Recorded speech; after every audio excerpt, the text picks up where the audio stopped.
Pay up or leave this family. Your choice. My father didn't shout the first time. He said it slowly, clearly, like he wanted the words to settle into me. My mother was louder.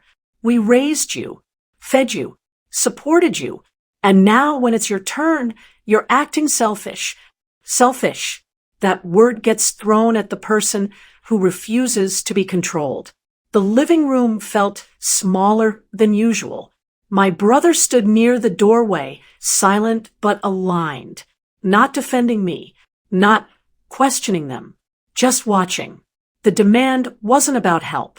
It wasn't about contribution. It was about obedience. They had invested money into a risky decision, one I had advised against. It failed. Now, they wanted me to cover the loss. Completely. Not because I caused it. Because I was the most stable. You make money now, my father continued. So act like a son. Translation. Be responsible for our decisions. Prove your loyalty with payment. I didn't react immediately. I had learned something over the years. People raise their volume when they feel their control slipping. I've always helped when it made sense. I said calmly, but I won't fund mistakes I didn't make. That's when it escalated. So you choose money over family? My mother snapped. No, I was choosing boundaries over manipulation. But I didn't say that. They moved quickly from guilt to ultimatum. If you walk out without helping, my father said, now louder, don't bother coming back. You won't be part of this family. There it was. Conditional love always reveals itself under pressure. I looked around the room slowly. The framed photos, the couch where we had celebrated birthdays, the space that once felt permanent. Funny how fast belonging can become transactional. Inside, I didn't feel rage. I felt clarity. If family can be bought, it was never secure to begin with. You're making a mistake, my brother muttered, finally speaking. Not to them. To me. Maybe. But staying would have been a bigger one. I didn't argue further. No emotional speeches. No accusations. No dramatic exit lines. I reached for my keys.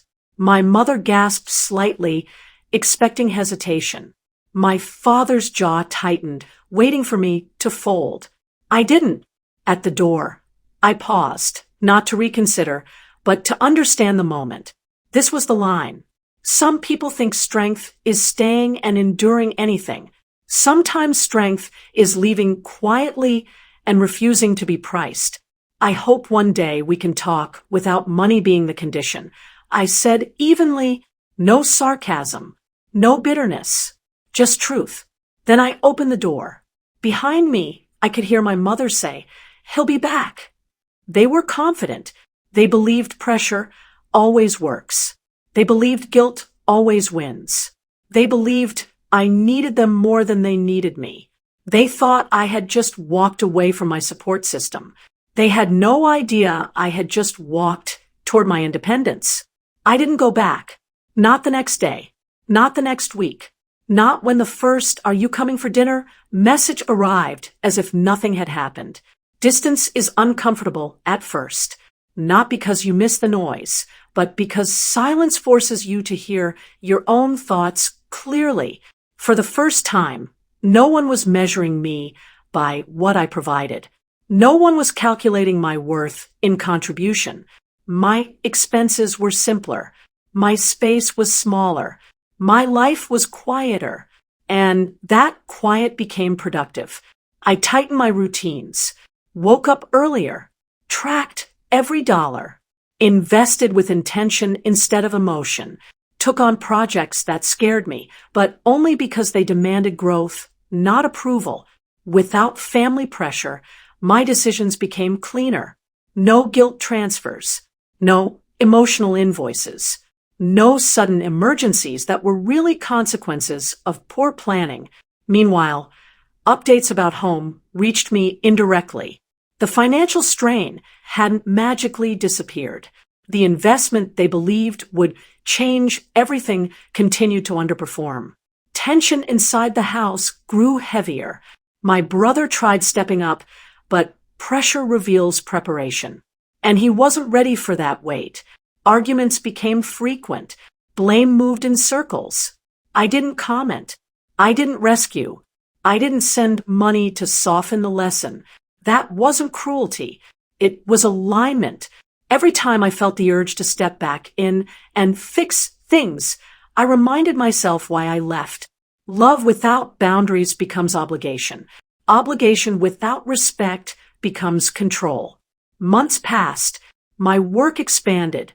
A partnership I had been quietly building matured into something solid. Revenue stabilized. Opportunities began approaching me instead of the other way around. The difference wasn't just financial. It was posture. I no longer negotiated from fear of losing belonging. I negotiated from stability. One evening, my father called. Not angry, not demanding, measured. We should talk, he said. No mention of money. No mention of the ultimatum. Just space. I agreed, but on neutral ground. Not the house. Not the old living room where love had a price tag. A public place. Balanced. Equal. As I hung up, I realized something important. They thought I had left to avoid responsibility. They didn't understand I left to build the kind of responsibility that couldn't be weaponized against me. They were still operating from pressure. I was operating from position. And positions, once built correctly, don't collapse under noise. We met at a quiet cafe. Neutral space. No childhood memories on the walls. No emotional leverage built into the furniture. My parents were already seated when I arrived. They looked older, not fragile, just aware. There was no small talk. My father cleared his throat. We handled it, he said. The debt. We restructured, sold some assets. He didn't look proud, but he didn't look defeated either. My mother added softly, "It was hard." I nodded. I knew it would be. Hard lessons are usually the only ones that last. There was a pause.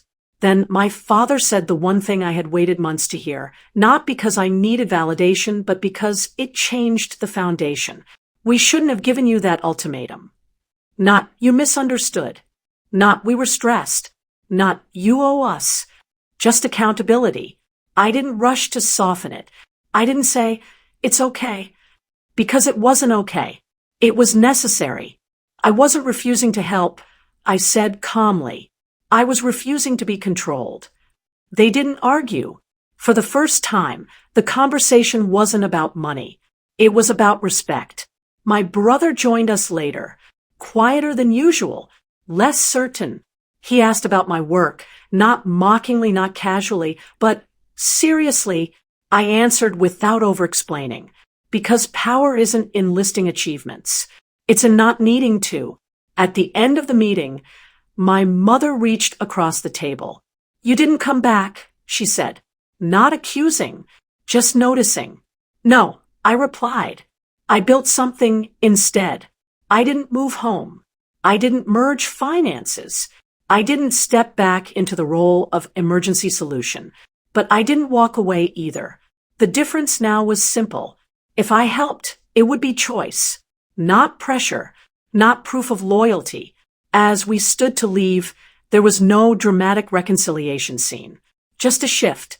They no longer saw me as the son who could be cornered.